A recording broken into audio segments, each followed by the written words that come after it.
अस्सलामुअलैकुम तव्हां सुबह STV न्यूज़ ताज़ा तरीन बुलेटिन में आऊं आहियां तव्हां सां गॾु वली मोहम्मद चाड़ो।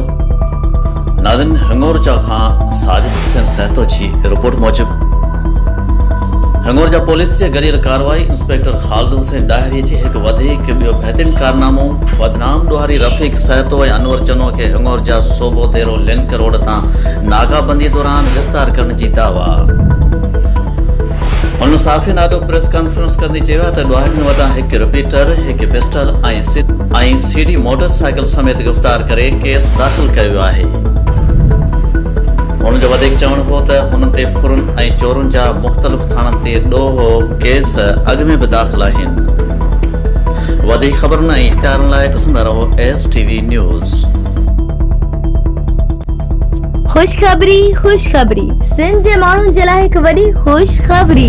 अव्हां जे पंहिंजे शहर हैदराबाद कासिमाबाद में नसीम नगर चौक भरिसां सुमरा वालपेपर PVC पैनल ऐं फाक्सिंग जो हिकु वॾो दुकान खुली वियो आहे, जिते हैदराबाद, कासिमाबाद, लतीफाबाद, जामशोरो, कोटरी, मीरपुर ख़ास, टंडोजाम समेत सिंध जे मुख़्तलिफ़ शहरनि में मयारी ऐं बहितरीन सर्विस सां गॾु PVC वालपेपर ऐं फासलिन जो कमु तसली बख़्श कयो वञे थो। तो देर छा जी, अॼु ई असांजी टीम सां राब्तो कयो जेका तव्हांजे कॉल ते तव्हां वटि ईंदी घर वेठे ऐं बनायो पंहिंजे घर खे वधीक ख़ूबसूरत। राब्ते लाइ रांझन अली सुमरो मोबाइल नंबर 0333 3707 886।